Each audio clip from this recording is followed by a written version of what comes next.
Hello everyone, welcome to my channel. সবাইকে অনেক অনেক শুভেচ্ছা। সো আশা করি সবাই ভালো আছো, নিজ নিজ বাসায় আছো। আজকে আমি তোমাদেরকে স্পোকেন লেকচারের আরও কিছু নতুন নতুন ওয়ার্ড শেখাবো এবং সেগুলোর ইউজ সম্পর্কে একটু ধারণা দেব। সো প্রথম যে ওয়ার্ডটা আজকে আমরা শিখছি সেটা হচ্ছে সো দ্যাট। এটা আমাদের কাছে খুবই কমন একটা ওয়ার্ড, বাট তারপরও দেখা যায় যে এটা আমরা আসলে সেন্টেন্স যখন মেক করি তখন খুব বেশি একটা ইউজ করি না। সো আজকে আমরা সো দ্যাটের স্ট্রাকচার প্লাস হচ্ছে এক্সাম্পল দেখি। এটার অর্থ কি? এতই যে। আচ্ছা, কোনো কিছুর মাত্রা বোঝাচ্ছি, লাইক এটা এতই যে আমি এটা করতে পারছি না। হ্যাঁ, এটার একটা সাপেক্ষে আরেকটার একটা এক্সাম্পল হতে পারে। আচ্ছা, সো এখানে দেখো সাবজেক্ট প্লাস এম ইজ আর, তারপরে সো বসবে, দেন অ্যাডজেক্টিভ বসবে একটা, তারপরে দ্যাট, তারপরে হচ্ছে সাবজেক্ট V1, দেন এক্সটেনশন। আমি লিখলে এক্সাম্পলটা তোমাদের জন্য আরো ক্লিয়ার হবে। I am so weak in English. I am so weak in English that I cannot pass in the exam. So কি লিখেছি? I am so weak in English that I cannot pass in the exam. অর্থাৎ আমি ইংলিশে এতই week যে আমি কি করতে পারিনি, এক্সামে পাস করতে পারিনি। সো আশা করি সো দ্যাট এর ইউজটা আমরা বুঝতে পেরেছি। সো সেকেন্ড যে ওয়ার্ডটা আজকে আমরা শিখবো সেটা হচ্ছে লেট অ্যালোন।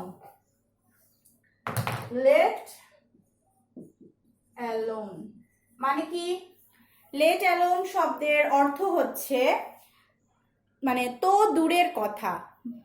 এটাকে আমি যদি একটু সুন্দর করে বুঝিয়ে দেই যে এটা তো দূরের কথা, আমি ওটাও করিনি, বা এটার চেয়ে এটা তো দূরের কথা, আমি ওটাও পারি না, এরকম।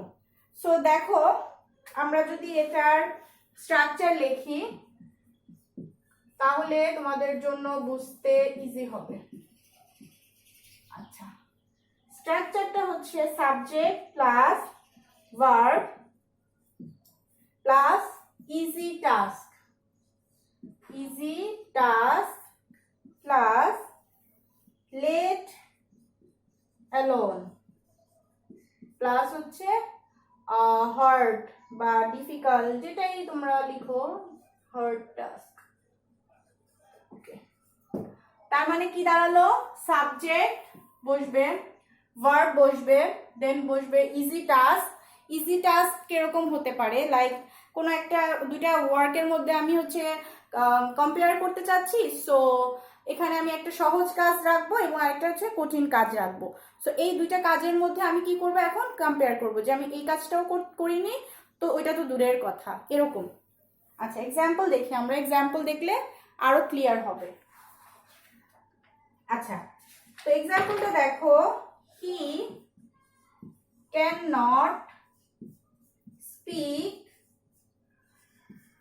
English let alone write. সে ইংলিশে লেখা তো দূরের কথা, কথাই বলতে পারে না। ঠিক আছে, এক্সাম্পলটা কি? সে মানে ইংলিশ বা ইংরেজি লেখা তো দূরের কথা, সে কথাই বলতে পারে না। ঠিক আছে। আচ্ছা, এবার আমরা থার্ড ওয়ার্ডে মুভ করি এবং সেটা হচ্ছে ইনটেন্ড টু।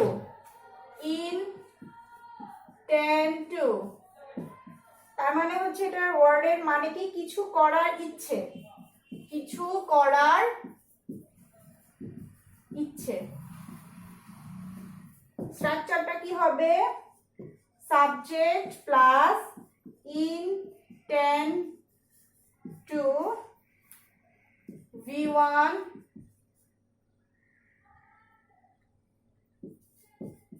এক্সটেনশন।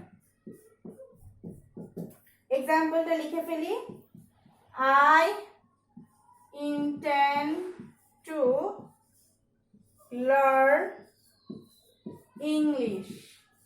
যেহেতু ইংলিশের লেকচার দিচ্ছি তাই ট্রাই করতেছি সব এক্সাম্পলগুলো ইংলিশ রিলেটেড রাখার। সো এখানে দেখো এক্সাম্পলটা, I intend to learn English, আমি ইংলিশ শিখতে চাই। ঠিক আছে, তুমি এখানে ইংলিশের জায়গায় যে কোনো কিছু দিতে পারো, Bangla English, sorry Bangla dance শিখতে চাই, সিঙ্গিং শিখতে চাই, এনিথিং। আচ্ছা, তো এখানে আরো এক্সাম্পল হতে পারে, আমার বাইসাইকেল চালানো মানে শেখার ইচ্ছে।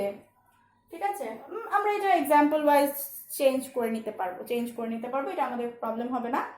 সো আজকে আমরা এই 3টা ওয়ার্ডই শিখলাম। নেক্সট ভিডিওতে আমি আরো নিউ ওয়ার্ড তোমাদের শেখানোর চেষ্টা করব। আর তোমাদের কিছু যে সেন্টেন্সগুলো শিখাচ্ছি এগুলো একটু প্র্যাকটিস করো তোমরা বাসায়, তাহলে কি হবে, এই প্র্যাকটিসগুলো করলে তোমাদের সেন্টেন্স মেকিংটা তোমাদের আরো বেশি ক্লিয়ারলি ব্যাপারটা তোমরা হ্যান্ডেল করতে পারবা। আচ্ছা, এখন তোমাদের যদি বাসায় তোমরা এগুলো প্র্যাকটিস করো এবং তোমরা যদি এগুলো চেক করাতে চাও যে আসলে হয়েছে কিনা বা ঠিক আছে কিনা, কোনো ইরর ফাইন্ড করতে হবে কিনা, সো তখন তোমরা আমার কমেন্ট সেকশনে সেগুলোকে দিতে পারো, আমি চেক করে তোমাদেরকে জানাবো। সো আজকে এই পর্যন্তই, আশা করি সবাই ভালো থাকবা। আল্লাহ হাফিজ, আসসালামু আলাইকুম।